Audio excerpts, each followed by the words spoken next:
Good morning everyone and welcome back to my channel English Literature. Today we are going to talk about early poets of colonial America. Annie Bradstreet, Edmund Taylor and Michael Wigglesworth. These three persons today will discuss. Now first we will talk about Annie Bradstreet. Annie Bradstreet was the most significant woman poet of colonial America.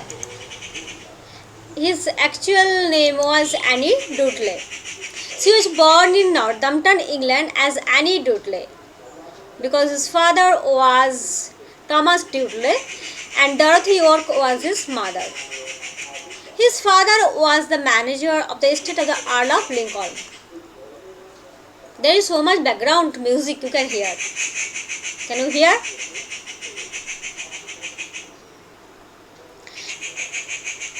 At 16, she married Simon Bradstreet, a Cambridge graduate.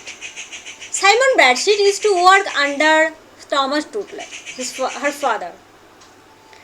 Now she came with her husband and father to Massachusetts in 1630 in a group led by John Winthrop. So in that group that was led by John Winthrop, she came with her husband in Massachusetts.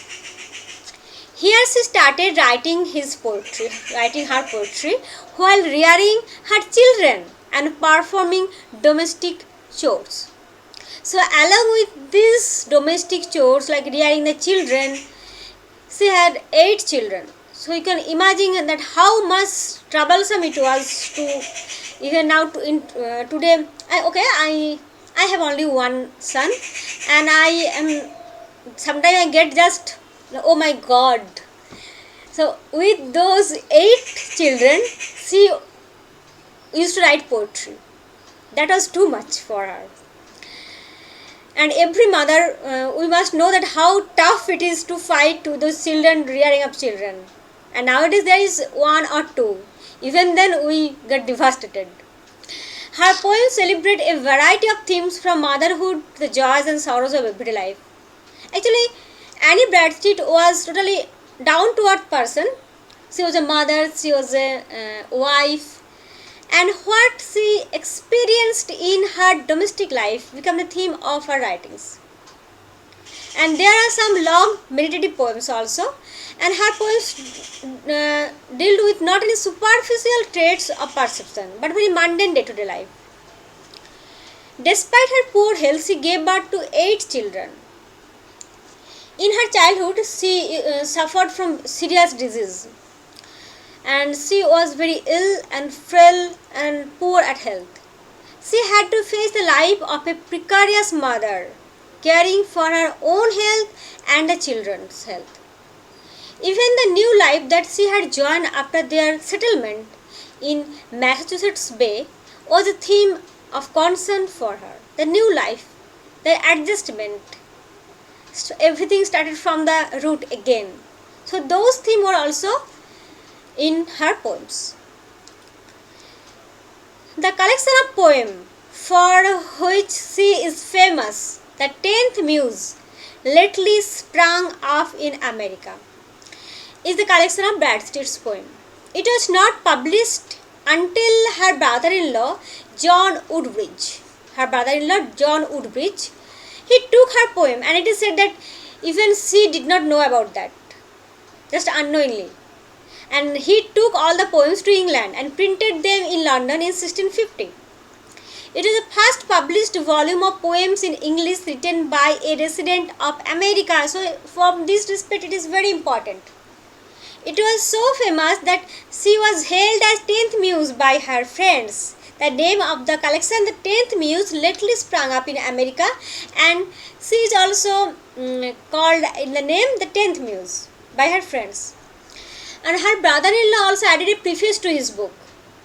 And what she wrote this book without neglecting her family duties.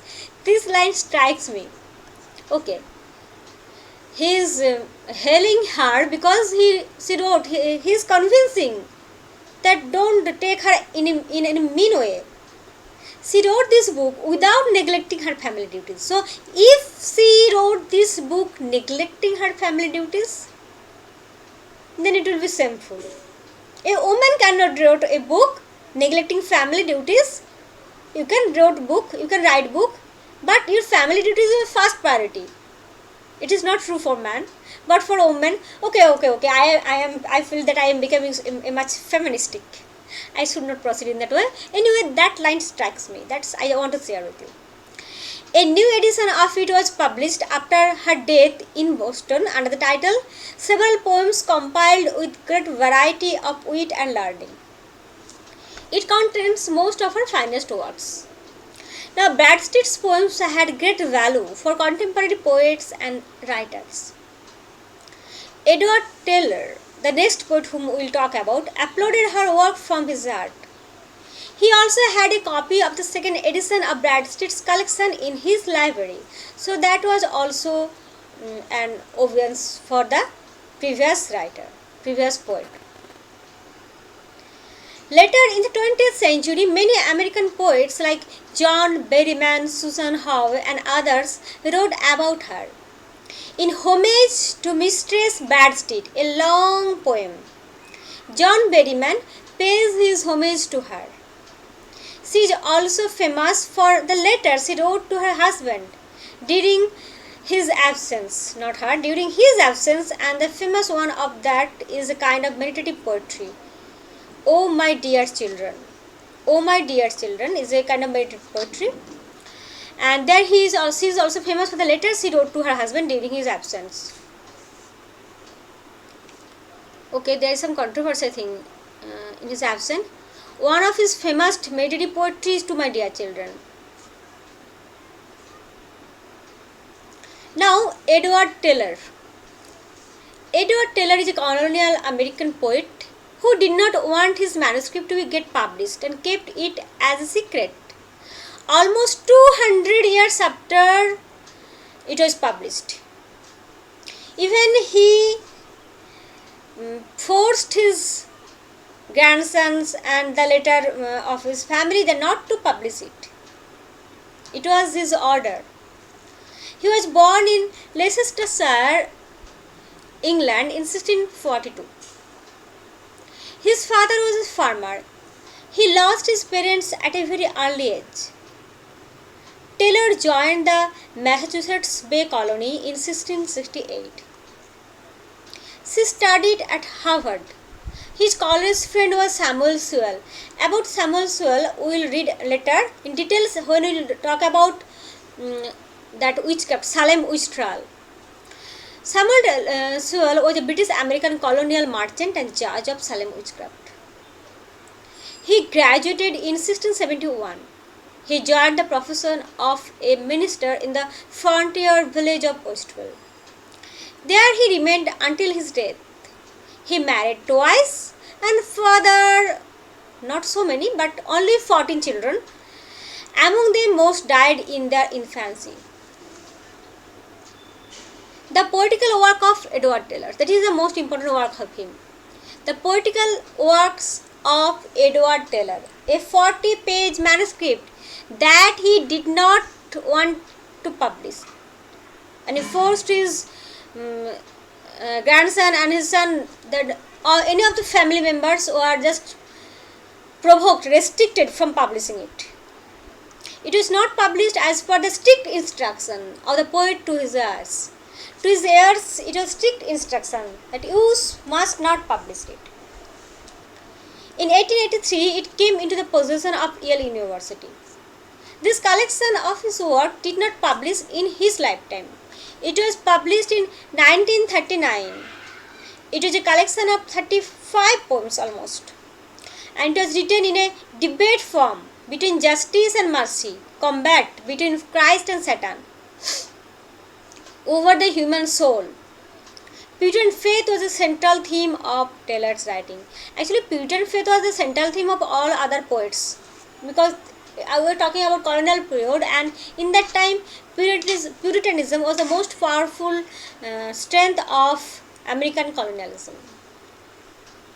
The force of American colonialism, you can say. Now, God determinations touching his elect, and sacramental meditations are two of his important works that are included in this collection. Okay. Now the third poet whom we will talk about, he is Michael Wigglesworth. Michael Wigglesworth was born in Yorkshire, England in 1631. He was a Harvard graduate and a British American clergyman and poet. His poems expound on Puritan belief and faith. His best known poems are A Short Discourse on Eternity, Vanity of Vanities, God's Controversy with New England. Michael Wigglesworth emigrated to America in 1638 and settled in New Haven. In 1651, he graduated from Harvard College. In 1655, he joined Malden Church and preached there as a pastor till his death. He is also engaged in clerical duties. He also practiced medicine, and the Boston merchant Samuel Sewell noted in his diary about him that he was very useful as a physician. So he was not only a poet, but his fame is also very well acclaimed as a physician.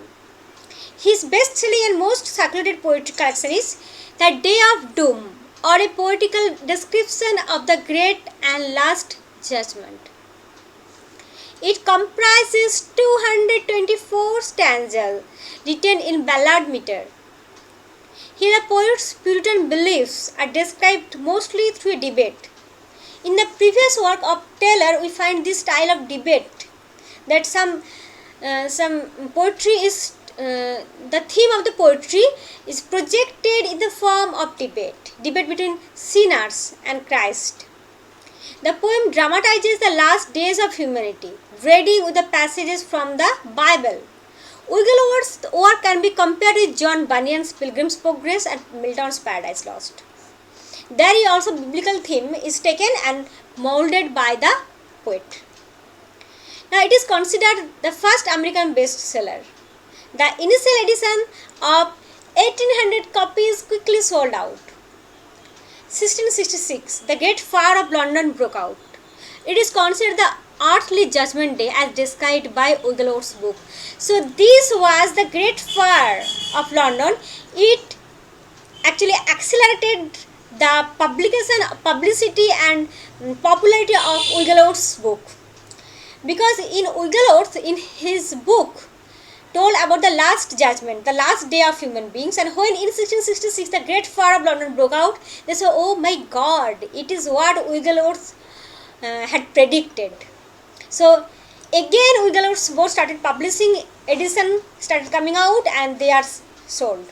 So the popularity of the book increased, and the Day of Doom continued to be printed for over a century in America and England.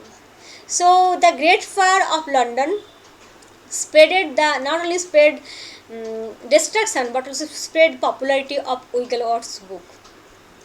Okay, so with these three poet and poetess, the major colonial poets, Annie Bradstreet, Edmund Taylor, and Michael Wigglesworth. Today we finish our discussion. Okay. Thank you.